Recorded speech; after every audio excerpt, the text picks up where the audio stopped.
Assalamu alaikum. Do you speak English? Yes, of course. How long have you been learning the language? I think 6 months. 6 months. Yeah. That's great.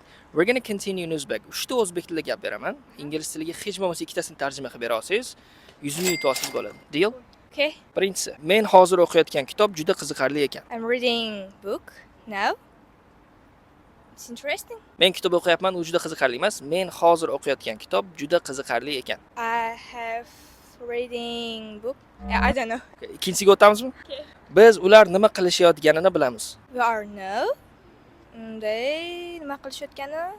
They can. Afsuski ikkinchi gapni ham tarjima qila olmaysiz. Xolis uchinchisiga ham o'tamiz.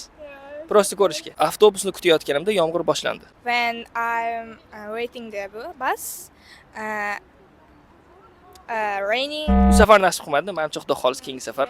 I'm fucking. Rahmat. Agar siz ham grammatika va so'z bilib turib, ozmoz bo'lsa hamda, hali ham xayolingizga kelgan gapni aytolmayotgan yoki yoza olmayotgan bo'lsangiz, 500 kishini 60 kunda xayoliga kelgan gapni ayta oladigan va yoza oladigan darajaga olib chiqdim deb nomlangan darsni ko'rib chiqing. Darsni ko'rish uchun ushbu qizil chiziq ko'rsatayotgan joyni bosing.